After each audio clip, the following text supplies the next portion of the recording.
സ്നേഹം കൊടുത്തും കൊതിച്ചും അവൾ പെയ്തൊഴിയാതെ ജൂൺ 30 മുതൽ എല്ലാ ദിവസവും വൈകുന്നേരം 6:30 നമ്മുടെ സ്വന്തം സൂര്യ ടിവിയിൽ. എല്ലാവർക്കും മതിയല്ലോ അല്ലേ? മതിയെന്നോ?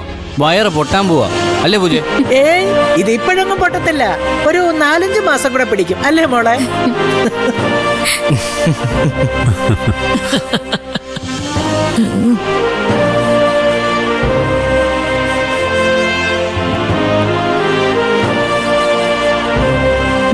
നോക്ക് എത്ര പെട്ടെന്ന് ആ പെണ്ണുപിള്ള എല്ലാരും കയ്യിലെടുത്ത്.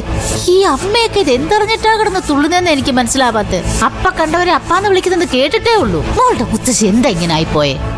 മുത്തശ്ശി മാത്രല്ല, ദത്തേട്ടന്റെ മാറ്റം കണ്ടില്ലേ? എല്ലാവരും നമുക്കെതിരെ ഒന്നിച്ചിരിക്കുക. എനിക്കങ്ങോട്ട് സഹിക്കുന്നില്ല. എത്രയും പെട്ടെന്ന് എന്തെങ്കിലും ചെയ്തില്ലെങ്കിൽ കളി മാറും ചേച്ചി. എന്തായി ഷാനു എന്ന പേരില് കടപ്പുറത്ത് വന്നിറങ്ങിയ പുതിയ അവതാരത്തെ പറ്റിയുള്ള നിന്റെ അന്വേഷണങ്ങൾ? ഞാൻ വിചാരിച്ചതിലും അപകടകാരിയാണവൻ.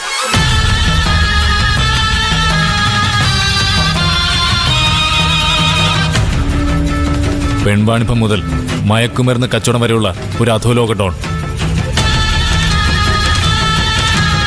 ആന്റി കൂട്ടിയാൽ അവൻ കൂടില്ല. അവനെ അന്വേഷിച്ചിറങ്ങിയ ഈ ഞാൻ പോലും പല അപകടങ്ങളിൽ നിന്നും തലനരയൊക്കെ രക്ഷപ്പെട്ടത്. അവന്റെ കൈയിൽപ്പെട്ട പിന്നെ നമ്മൾ പൂജയെ മറന്നേക്കണം. നീ എന്തൊക്കെയാ ജീവ ഈ പറയുന്നേ? ഞാൻ അന്വേഷിച്ച് കണ്ടെത്തിയ സത്യങ്ങൾ. ടിപ്പ് ഓഫ് ഐസ്ബർഗ്, മഞ്ഞുമലയുടെ തീരെ ചെറിയ ഭാഗം. അടിയിലേക്ക് ഒരുപാട് ആഴത്തിലവൻ പടർന്ന് കിടപ്പുണ്ട്. ഏത് ടൈറ്റാനിക്കിനെയും തകർക്കാൻ ത്രാണിയുള്ള ഭീമൻ മഞ്ഞുപാളിയായി. അപ്പോ അവൻ വെറുമൊരു കടപ്പുറത്തുകാരൻ പയ്യനല്ലെന്നാണോ നീ പറയുന്നേ? അതെ, ഞാൻ മനസ്സിലാക്കിയെടുത്തോളം അവനെ ഇവിടെ ഇറക്കുമതി ചെയ്ത ഫാത്തിമയെയും പോക്കറിനെയും പോലും ഏത് നിമിഷവും അവൻ വിഴുങ്ങിക്കളയും. ബാംഗ്ലൂരിലാണ് അവന്റെ പ്രധാന ആസ്ഥാനം. പണ്ട് ഈ ഷാനു അവിടെയൊക്കെ തന്നെ ആയിരുന്നു. അവനും ഇതുപോലെ പല അണ്ടർവേൾഡ് ബന്ധങ്ങളുണ്ടെന്ന് എനിക്ക് റിപ്പോർട്ട് കിട്ടി.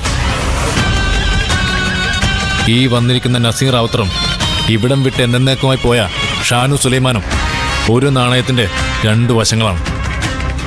ഒരുത്തൻ രാവണനാണെങ്കിൽ മറ്റവൻ കംസൻ. പക്ഷേ ആൻറ്റി ഇതൊന്നും കേട്ട് പേടിക്കണ്ട. ആ തെമ്മാടി ഒതുക്കാനുള്ള എല്ലാ പദ്ധതികളും ഞാൻ ആസൂത്രണം ചെയ്തിട്ടുണ്ട്. പക്ഷേ ആൻറ്റി എന്നെ വിശ്വാസത്തിലെടുക്കണം. എൻ്റെ കൂടെ നിൽക്കണം. എൻ്റെ മെഡിക്കൽ കോളേജിൻ്റെ കാര്യത്തിൽ ഒരു തീരുമാനം ഉണ്ടാക്കി തരണം. ഞാൻ ചോദിക്കുന്നത് ആൻറ്റിയുടെ ജീവനൊന്നുമല്ലല്ലോ, നിസ്സാരൊരൊപ്പല്ലേ. സ്വന്തം മകളുടെ ഭാവി ശോഭനാക്കാൻ അത്രയെങ്കിലും ത്യാഗം ആൻറ്റിക്ക് ചെയ്തൂടെ? ആലോചിച്ച് പറഞ്ഞാൽ മതി. ഞാൻ ഇനിയും വരാം, ഷാനുവിൻ്റെയും നസീമിൻ്റെയും ഞെട്ടിക്കുന്ന പുതിയ വാർത്തകളുമായി. പോട്ടെ ആൻറ്റി.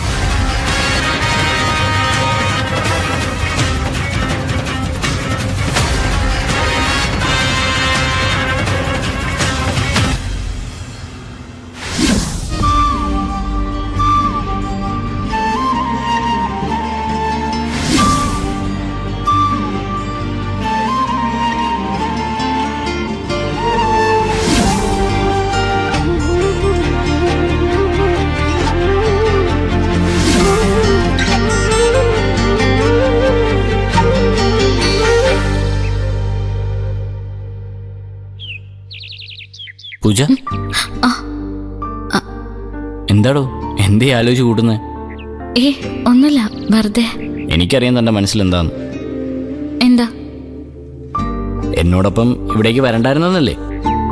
അങ്ങനെ ഞാൻ പറഞ്ഞോ? എന്തിനാ പറയുന്നേ? ഈ മുഖം കണ്ടറിഞ്ഞൂടെ? മുഖം വായിച്ച ഫലം പറയാനൊക്കെ ആദ്യമറിയോ? ഞാൻ ഈ മുഖം കാണാൻ തുടങ്ങിയിട്ട് ഒരുപാട് കാലമായില്ലേ. ഊണിലും ഉറക്കത്തിലും ഈ മുഖം മാത്രമല്ലേ കാണുന്നുള്ളൂ. എന്നിട്ടും തനിക്ക് എന്റെ മനസ്സ് വായിക്കാൻ എന്താടോ പറ്റാത്തത്? സങ്കടങ്ങളില്ലെന്ന് ഞാൻ പറയുന്നില്ല, പക്ഷേ എന്റെ എല്ലാ സങ്കടങ്ങളും മാറുന്നത് തന്നെക്കുറിച്ച് ഓർക്കുമ്പോഴാ. പൂജ ആദ്യം കണ്ടുമുട്ടിയില്ലായിരുന്നെങ്കിൽ മരിച്ചു മണ്ണടിഞ്ഞ് എന്നൊരു കഥയായി മാറുമായിരുന്നു. എന്തിനാ താനിപ്പോ ഇതൊക്കെ ഓർക്കുന്നേ? ഇനിയും മുന്നോട്ട് ജീവിക്കാനുള്ള കൊതിയുണ്ട്. അതിനിങ്ങനെ സെന്റി അടിച്ച് ഏതെങ്കിലും ഒരു മൂലയ്ക്ക് പോയിരുന്ന് ഫ്ലാഷ് ബാക്ക് ഓർക്കുകയല്ലേ വേണ്ടത്. പിന്നെ ഇന്നലകളെ മറന്ന് ഇന്നിനെ സ്നേഹിക്കണം. താ വന്നേ. വാടോ, താനൊന്ന് എഴുന്നേറ്റ് വന്നേ. എങ്ങോട്ട്? താ വാടോ.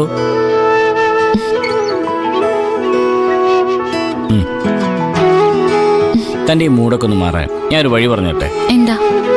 നമുക്ക് ഒരു റീൽസ് എടുത്താലോ? റീൽസോ? അതേടോ, എന്നിട്ട് നമുക്കത് അപ്ലോഡ് ചെയ്യാം.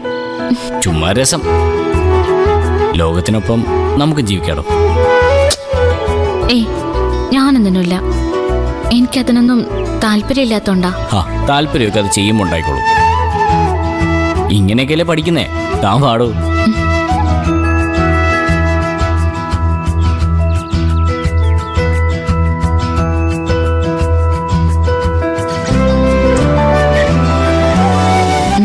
ഒരു റീൽസിന്റെ കാര്യല്ലേ? ഒരുപാട് തവണ ജീവിതത്തിലേക്ക് കൈപിടിച്ച് കൊണ്ടുവന്നല്ലേ. തിരിച്ചൊരു കൈ തന്നില്ലെങ്കിൽ ഞാൻ എന്തൊരു പെണ്ണാടോ.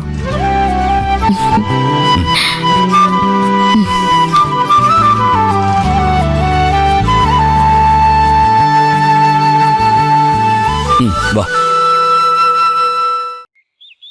നമ്മൾ ഇതേപോലെ വന്ന് ഇതി കാണുന്ന കണക്ക് പക്കായിട്ട് ചെയ്താൽ മതി. ആ ഡയലോഗ് പറയുമ്പോൾ കയ്യിൽ ആക്ഷൻ.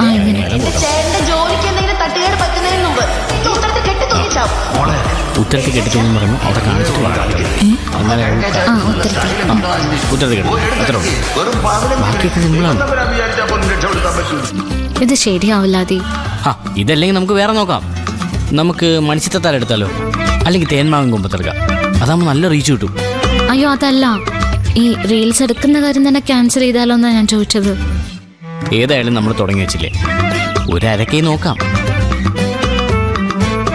പെൺകുട്ടികളായ ധൈര്യം വേണേ. ഒരു ചുക്കും അറിയാത്ത മുട്ടയൊന്നും ഇല്ലാത്ത കുട്ടികളാണ് ഇത്രയൊക്കെ ലൈക്ക് വാങ്ങിക്കുന്നത്. അല്ല, ഇതാര് ഷൂട്ട് ചെയ്യും? ഷൂട്ട് ചെയ്യാൻ ആളെത്തിയല്ലോ. എന്താ ഇവിടെ രണ്ടുപേരും കൂടെ പരിപാടി?